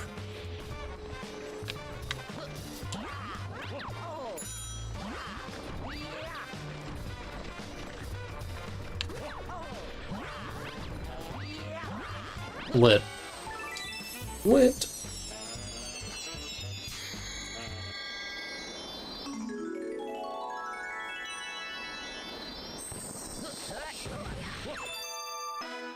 Nice. Honestly, I'm starting to wonder, is there gonna be enough for like a whole nother stream though? I know like World S is challenging and stuff like that. There's only 15 stars left, so I'm kind of like, maybe I do just, I don't know. I've done so many of them in like not even 2 hours that I'm like what else left? This one has to spawn in, but it's just 3 comets and then World S. Let's see though, this one, I remember this one being tricky because it's Daredevil, I think. This is one of the trickier ones. Yeah, Mini Planet Daredevil run.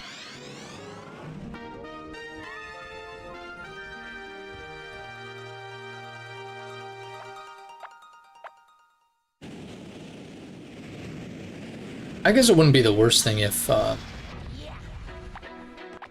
allowed a full stream for World S. And it wouldn't be the worst thing ever if it was like a shorter stream either. But I gotta really focus up here.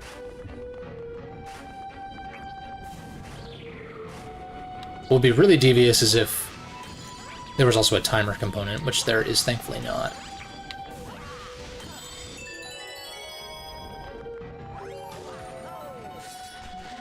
Sometimes Luigi's turn radius scares me into thinking that I'm gonna hit something that I shouldn't.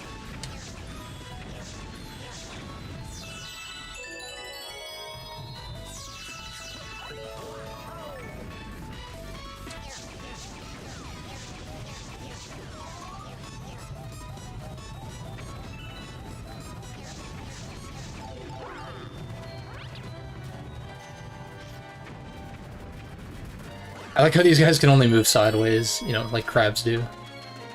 Or at least like certain crabs, I don't know. I don't know how true that is. Get a little checkpoint, okay.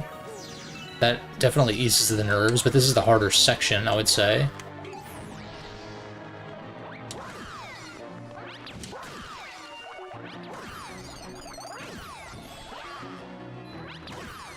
I almost thought I was gonna get hit there for a second.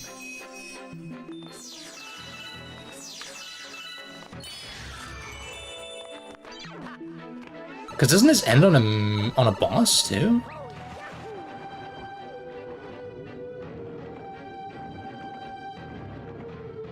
At least the boos are predictable.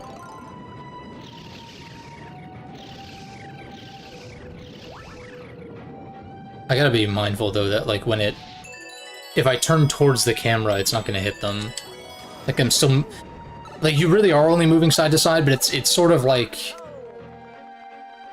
the anglerfish level in DKC 2, where like every time you turn like left to right, it like passes by the camera, or like, you know, by the screen. It's like actually moving sort of in 3 dimensions, quote unquote. Not really, but you know, or not in DKC 2 at least. I don't think that's how it works.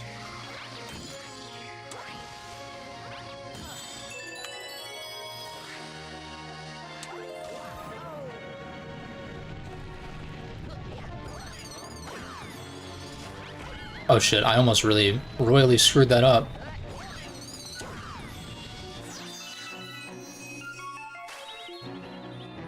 Just because the block cannon died as if to kill? Yeah. That sucks.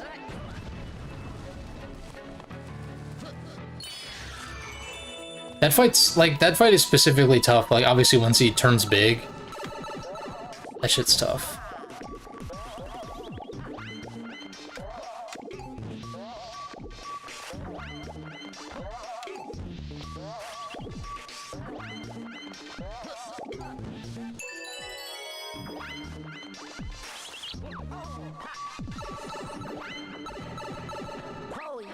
Fingers crossed for another checkpoint. Oh god. Oh god. Actually, this doesn't seem like it's gonna be that bad.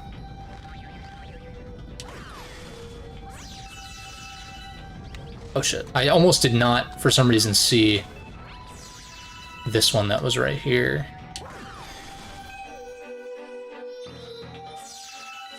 Alright, that was actually not too bad. Not too bad. Just keeps choking. No, that's fair. That's fair. I'm trying to think of what I usually do in that fight anyway. In fact, I think I might have... in my most recent Mega Man 11 run, whenever that was, I probably did do Blast Man beforehand, because it is convenient for hitting him.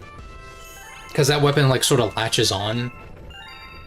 It, like, latches onto weak points, so you don't really have to worry about, like, his weak point being vulnerable or whatever. Alright. It's a little weird that we're doing this galaxy's Comet before Slimy Spring, but that's fine. Yeah, 11 it does, like, kind of come out the gate swinging. It's not so bad on subsequent playthroughs, but it is... I do remember struggling with it at the start, for sure. Like, kind of similar spots that you're talking about, even. Like, with Blockman especially. Because, you know, that was the demo level, and that's, like, where people suggest you start. I know I don't need to get this, but I'm going to get it just in case. Because the last thing I want to do is die to damage.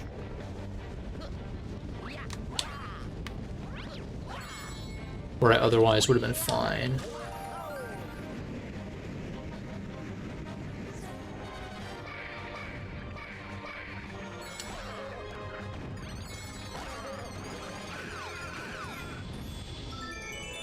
And we get the little whatever this is. It's not a dandelion, is it?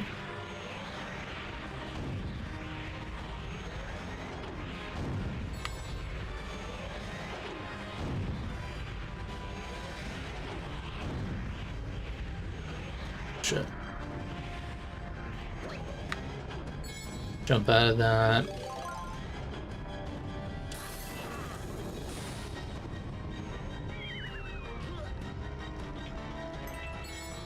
Okay, so I gotta remember the...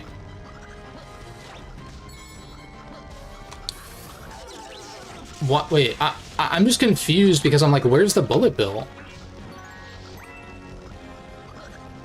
I guess they don't spawn in on this. Maybe take those, I guess, but...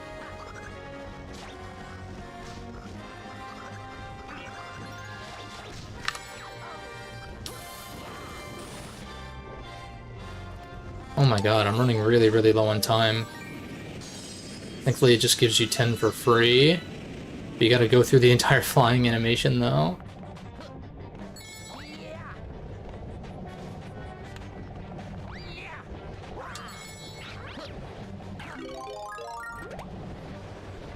Is it worth it? Yeah, actually, going out of your way for that definitely isn't 10 seconds long, so it's definitely worth it to grab that.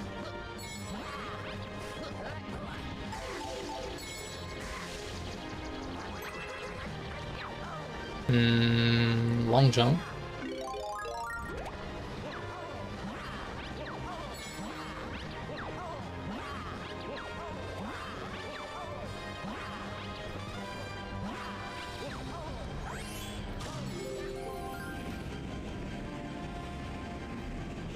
Alright, and then the Yoshi section.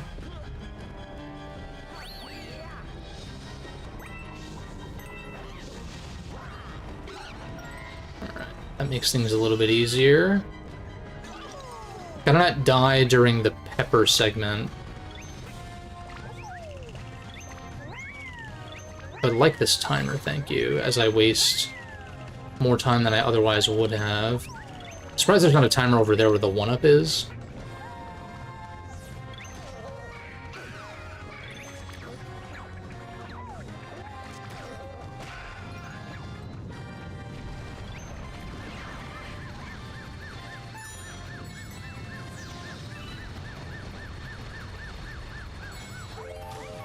Like, you could maybe get away with 1 bonk. Maybe. I love that you just one-shot Magic Koopas with Yoshi, though. They always seem like an enemy that's more threatening. And, like, they are from a distance, but...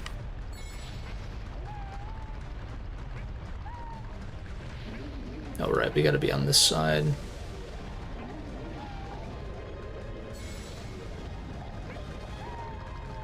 Oh, shit.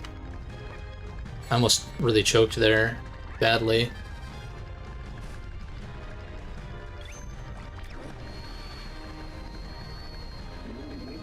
Right, we use this to get over. And then you get kind of insane momentum when the balloon pops, at least.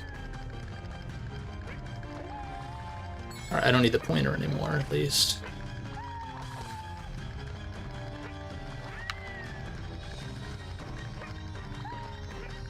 Oh, sweet. Not mad at it, but damn. Hey, best of luck. At the very least, like, you've always got the shop. Like, there's possibly some upgrades you could buy, or, you know, extra lives or E-tanks or whatever. That's what I like about 11, especially. I know that's in some of the other games. You know, 7, 9, and 10 notably. Oh, because it was a chimp level. It wasn't a Comet after all. But, that's what I like about the Mega Man games with shops. Or, like, I like the inclusion of a shop, because it kind of allows you to... Like, if you don't want to buy anything, it's easy enough to, like, just not, you know? But then it allows for those failed runs of levels to actually net you something, because you bank whatever screws you might have picked up along those failed runs. It's actually kind of a genius system, in a sense.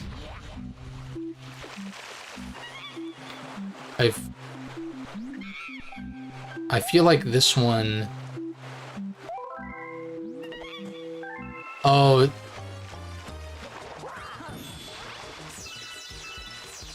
Am I supposed to just go? What are we doing? Oh, I see. Bum bum bum bum bum bum bum bum bum bum bum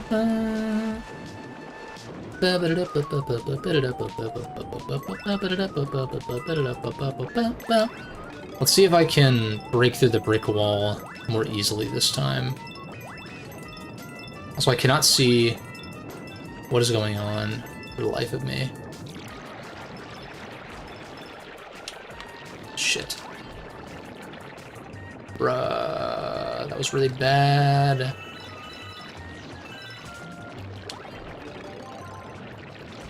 Oh my fucking god. I'm dog shit. We'll just rerun that. Just pretend that didn't happen. I'm very bad. I love how it just puts you right in there. Also, I could have hit the Starbit thing for some extra points, but it should be fine. Assuming the shell doesn't break again. Gotta avoid that.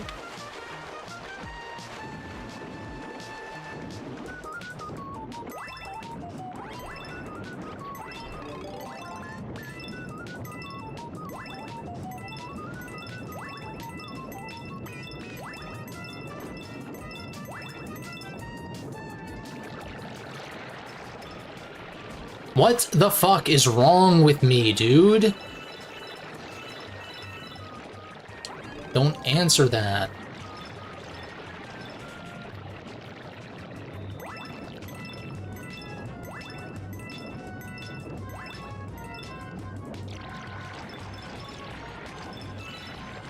I don't think I gotta stress about hitting like every single one or anything, but I'm like barely over the halfway mark, and so I'm like a little nervous that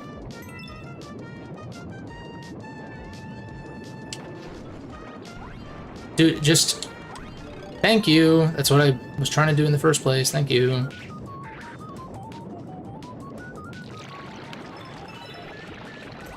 There is, oh my fucking god. There is one more segment though.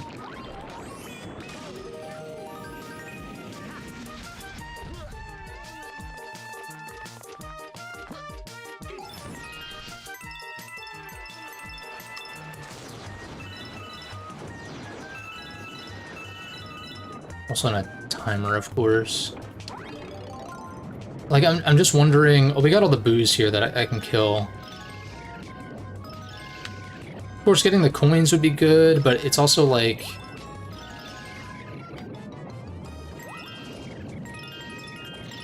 I feel like it's better to just...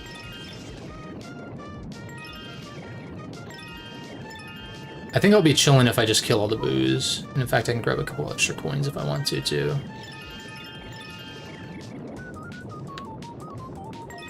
Oh, yeah, I think, yeah, we're chilling.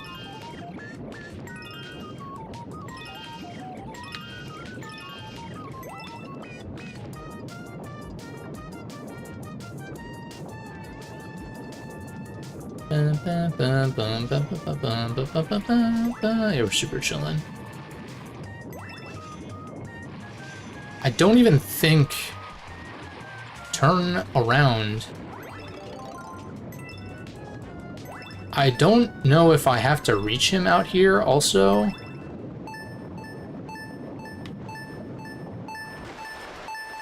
No. Thank God. Imagine you had to also talk to him over there or something. Jeez.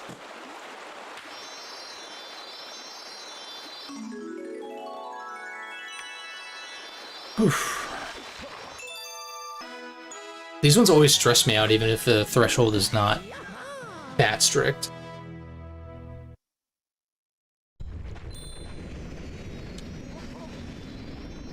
Especially when you can't, like, rack up combos like with the stomping ones.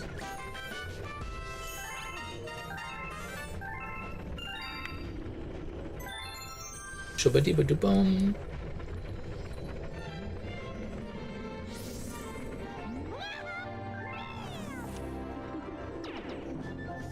50 star bits.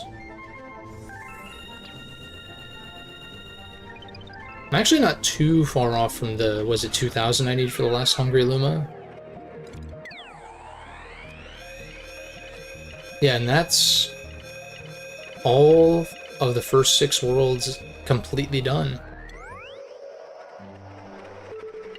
I'm just debating. There's only 12 stars left, but it's also like really challenging shit, like Grandmaster, and I think there might be a Daredevil run here too. So I'm kind of like, maybe I should just save this for next time then. Because I feel like this is, if I try to do all of this now, it's going to be too much. So we'll save World S for next time, in that case.